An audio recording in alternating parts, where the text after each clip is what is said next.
کہ ہم حضور کی آمد پر خوشی کا اظہار کریں. اسی بات کا مزہ ہے، اسی بات کا سکون ہے کہ ہم حضور کی آمد پر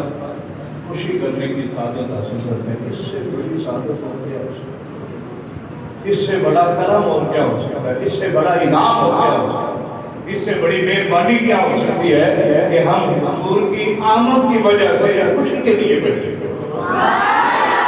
ہمارے چہرے مسکرا رہے ہیں، ہمارے چہرے کھلے ہوئے ہیں. ہم اپنے پیارے محبوب کریم علیہ الصلوۃ والتسلیم کی آمد کی وجہ سے اپنے دلوں سے، اپنے چہروں سے، ہر لحاظ سے خوشی کا اظہار کر رہے ہیں. اللہ وحدہ لا شریک کی مبارک سنت کو ادا کر رہے ہیں. یاد رکھیں یہ کوئی بھی ایسی بات نہیں ہے حضور علیہ الصلوۃ والسلام کی آمد پاک کا ہمارے قرآن میں ذکر نہیں. بالکل کوئی اس بات کی حقیقت نہیں. قرآن تو سارا محبوب کی شان میں بڑھا ہے. قرآن تو حضور پر نازل ہونے والی ایک ایسی کتاب ہے جس میں حضور کی شان کو ظاہر کیا ہے. یاد رکھیں جب بھی کسی نبی علیہ الصلوۃ والتسلیم نے اپنی نبوت کا دعویٰ فرمایا، کسی نبی نے بھی نبوت کا دعویٰ فرمایا تو آگے سے لوگوں نے سوال کیا، طالبہ کیا کہ ہمیں کوئی دلیل دکھائیں، ہمیں کوئی معجزہ دکھائیں، ہمیں کوئی ایسی چیز دکھائیں جو آپ کی نبوت پر دلالت کر سکتا ہے، جو اس بات پر ہمیں ہمارے دلوں کو، ہمارے ذہنوں کو مطمئن کر سکے کہ آپ یقیناً اللہ وحدہ لا شریک کے نبی. تو ان انبیاء کرام علیہ السلام کو اللہ وحدہ لا شریک نے معجزات کی صورت میں انعامات عطا فرمائے. کسی نے پتھر سے اونٹنی نکال کے دکھائی، کسی نے کسی انداز میں، کسی نے کسی طریقے سے، حتیٰ کہ اللہ وحدہ لا شریک نے اپنے پاک انبیاء کی نبوتوں پر دلیل پیش کرنے کے لیے ان نبیوں کو بھی بڑی بڑی کتابیں عطا فرمائی. موسیٰ علیہ السلام کو تورات عطا فرمائی، عیسیٰ علیہ السلام کو انجیل عطا فرمائی، جناب سیدنا زبور علیہ السلام، سیدنا داؤد علیہ السلام کو اللہ نے زبور جیسی عظیم کتاب عطا فرمائی. کیوں؟ تاکہ ان نبیوں کی نبوت پر دلیل قائم ہو سکے اور لوگوں کو پتہ چلے کہ اللہ وحدہ لا شریک نے اس پاک نبی کو مقام نبوت عطا فرمایا ہے. وہ پاک نبی جھوٹا نہیں ہے، اللہ نے اس کی دلیل خود اپنی طرف سے یہ تو دیگر انبیاء کرام علیہ السلام کی باتیں ہیں. پورا قرآن مقدس اللہ وحدہ لا شریک نے حضور علیہ السلام کو اس لیے عطا فرمایا. محبوب کوئی بھی آئے، محبوب ابو جہل آئے، محبوب ابو لہب آئے، محبوب کافروں کی پوری جماعت آ جائے، ساری کائنات کے کافر اکٹھے ہو کر آپ کی بارگاہ میں آ جائے. پیارے آقا، پیارے محبوب، آپ نے میرا قرآن پڑھ کر سنائے، اس قرآن سے بھر کر آپ کی سچائی پر کوئی دلیل نہیں ہو سکتا.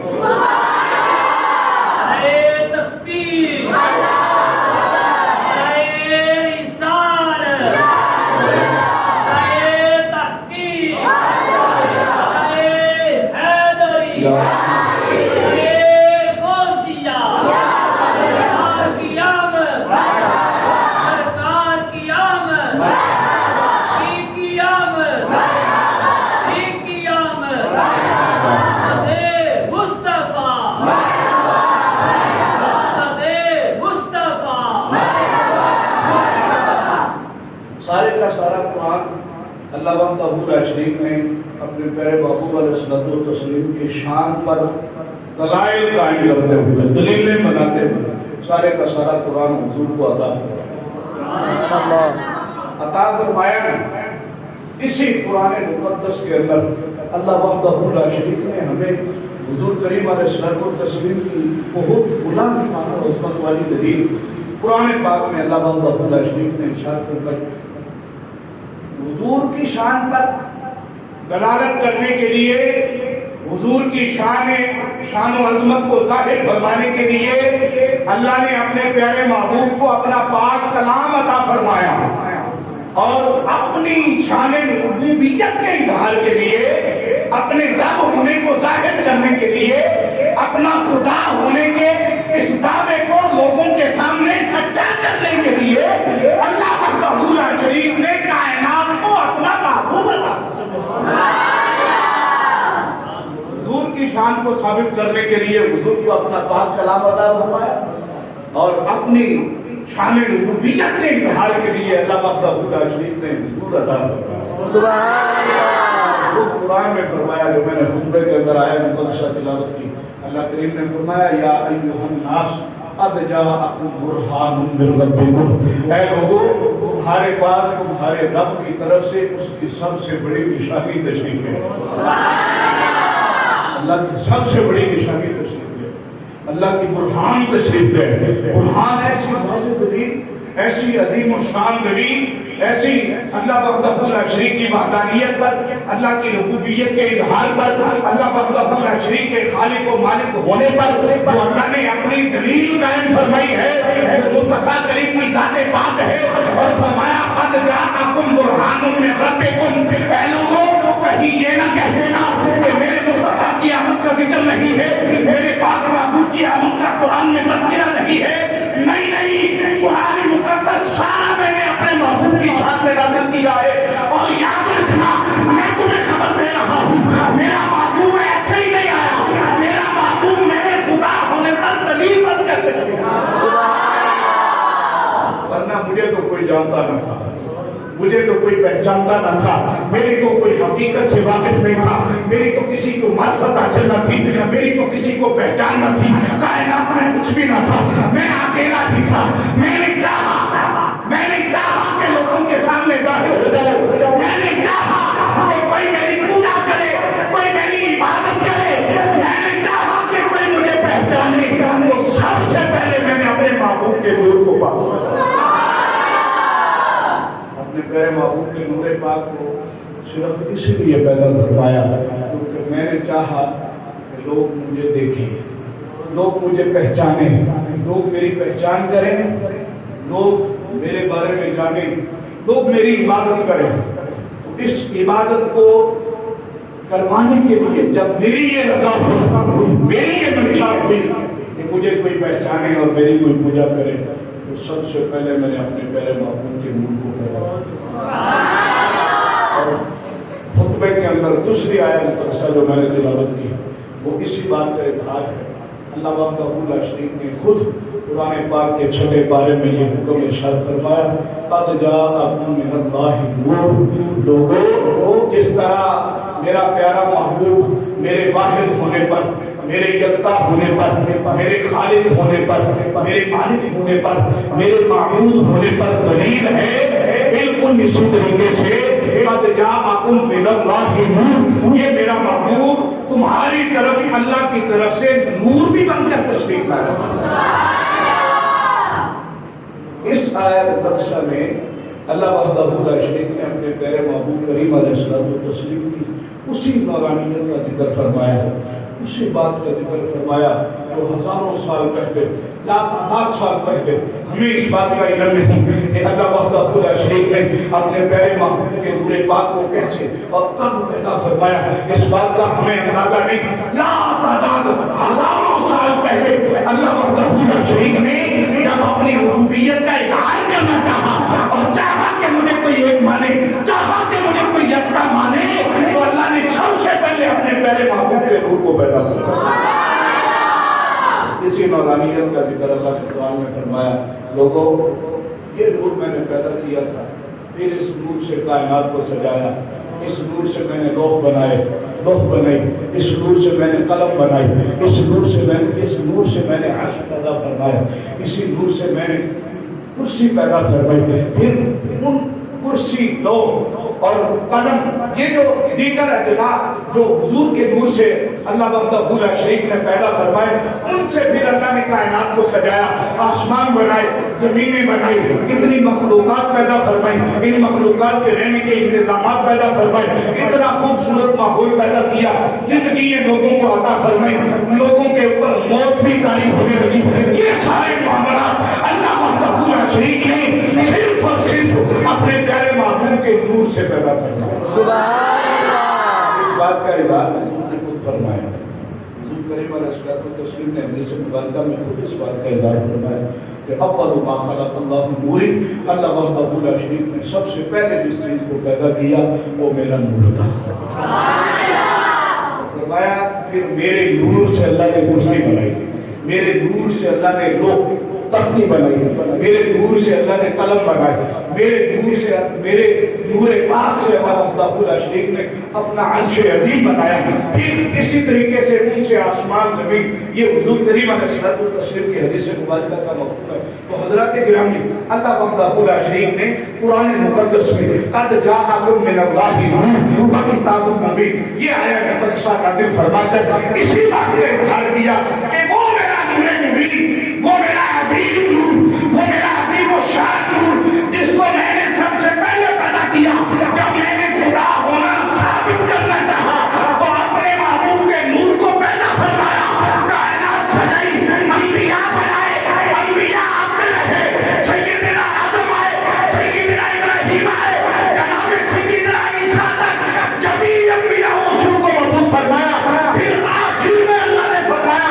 اب وہ نور جس سے کل کائنات کو پیدا کیا ہے, اے میرے محبوب کے امتیوں, میں اپنا وہ نور تمہیں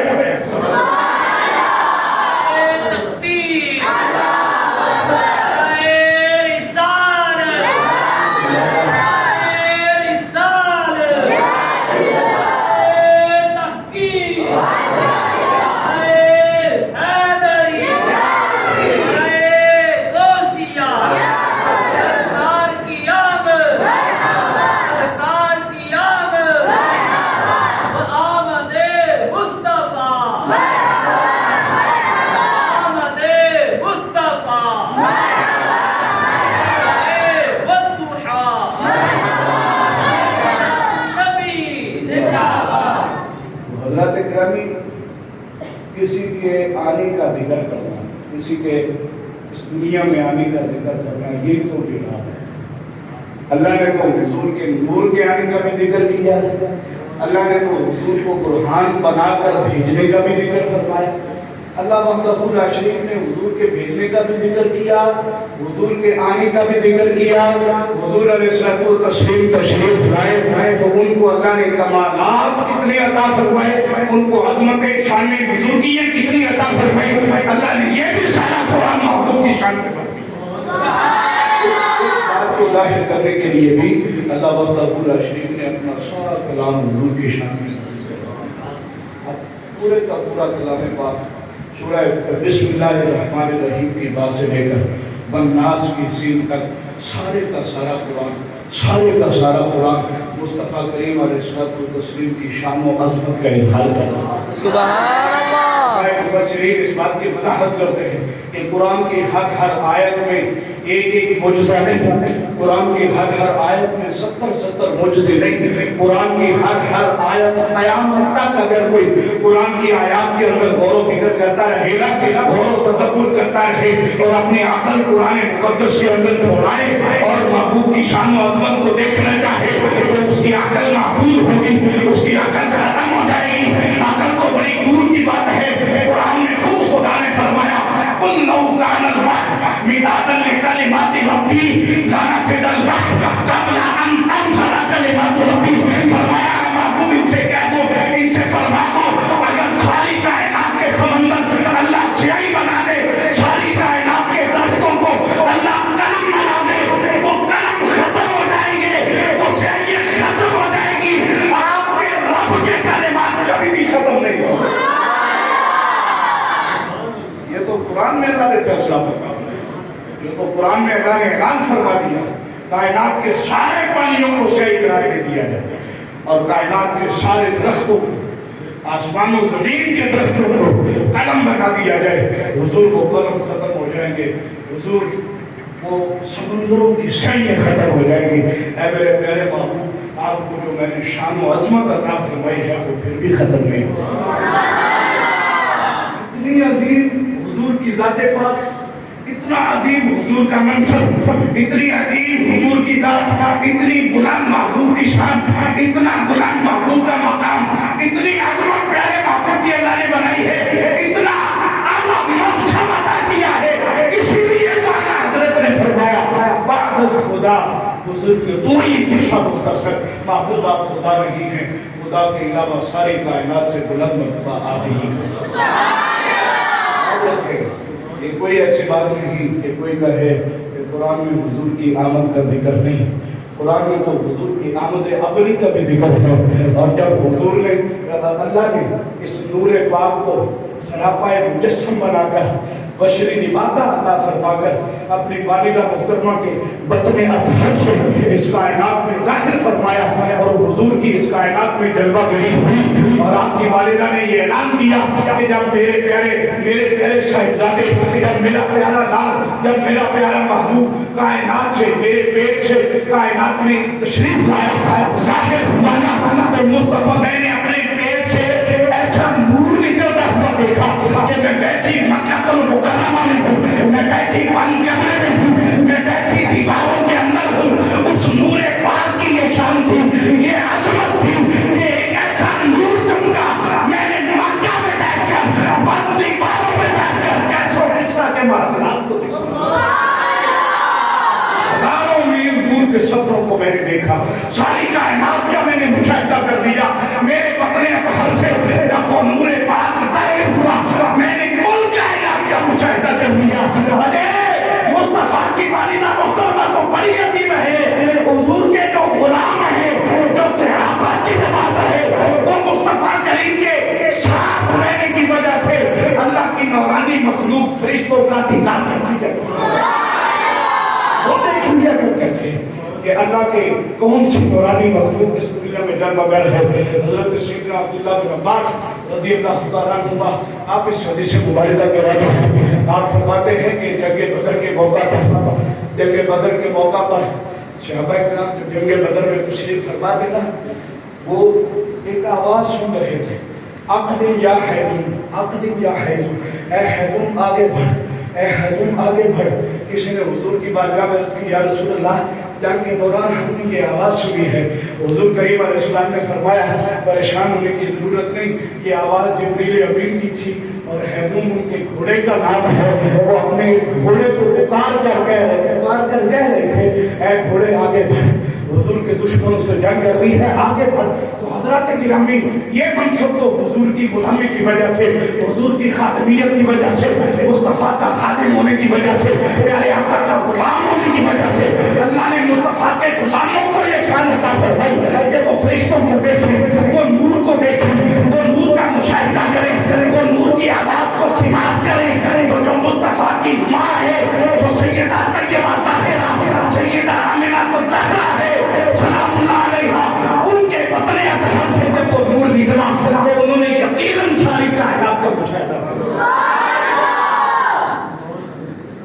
حضور کی والدہ محترمہ نے بھی یہ ذکر کیا کہ میرے بطن اطہر سے نور نکلا۔ اللہ نے قرآن جب اتارا نا 40 سال کے بعد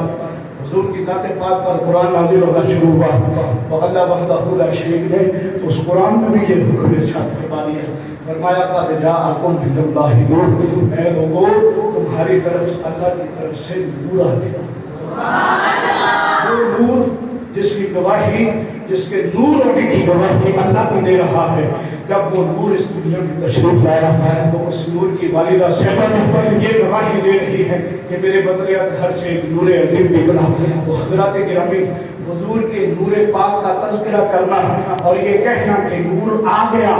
نور آ گیا، یہی تو ہم کہتے ہیں آمد مصطفیٰ، مرحبا مرحبا۔ حضور کی آمد کے یہی تو ہم تذکرے کر رہے ہیں، یہی تو ہم لوگوں کو سمجھا رہے ہیں، یہی تو ہم بتا رہے ہیں کہ لوگوں ہمارے پیارے آقا کی جلوہ گری ہوئی ہے، ہم خوشی نہ کریں تو کیا کریں، ہم خوشی کے اظہار کے لیے یہاں حاضر ہو کر اپنے مصطفیٰ کی بارگاہ میں حاضری پیش کر رہے ہیں اور اللہ کی بارگاہ میں عرض کر رہے ہیں مولا تو نے اپنا محبوب ہمیں عطا فرمایا ہے، ہمیں کائنات میں اس سے بڑھ کر کوئی اور کچھ نہیں۔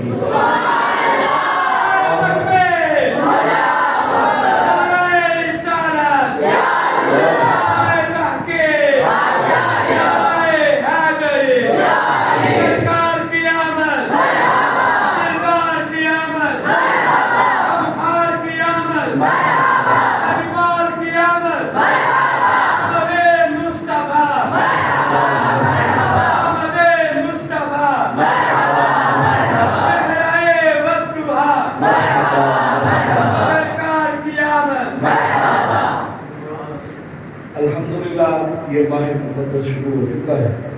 اور اس میں ہمیں بڑے ہی ایسے موقع ملتے ہیں کیونکہ ہمیں خوشی ہوتی ہے، میں بڑی خوشی ہے حضور کی آمد کا جو ماہ مقدس مل رہا ہے، اس خوشی کے اظہار کے لیے ہم ہر روز محفل کے لیے بیٹھ جاتے ہیں، ہر روز مجلس اختیار کر لیتے ہیں، ہر روز حضور کی بارگاہ میں حاضر ہو جاتے ہیں، ہر روز اللہ کی بارگاہ میں حاضر ہو کر اپنی سلامی اپنی حاضری اس انداز میں پیش کرتے ہیں، مولا ہمیں بڑی خوشی ہے، ہم دنیا کے سارے کام چھوڑ سکتے ہیں، مصطفیٰ کریم کی غلامی میں حاضر ہو کر اپنی حاضری لگوانا ضروری محسوس کرتے ہیں، ضروری سمجھتے ہیں اور اس بات کو خوشی سے قبول کرتے ہیں، مولا ساری کائنات کے سارے معاملات چھوڑ دیں گے، جب مصطفیٰ کا میلاد ہوگا ہم میلاد مصطفیٰ منانے کے لیے فوراً حاضر ہوں گے۔ یہ ربیع الاول شریف کا ماہ مقدس ہے، اس میں یہ معاملات، یہ حضور کریم علیہ الصلوۃ والتسلیم کی شان و عظمت کا اظہار ہوتا ہی رہے گا۔ اللہ توفیق و ہمت نصیب فرمائے، اللہ وحدہ لا شریک ہماری حاضری عاجزانہ حاضری اپنی بارگاہ میں مقبول و منظور فرمائے۔ ابھی اسلام کا ایک شعر ہوگا اور نماز ادا کی جائے گی، نماز کا وقت ہو رہا ہے، کھڑے ہو کر سلام دیں۔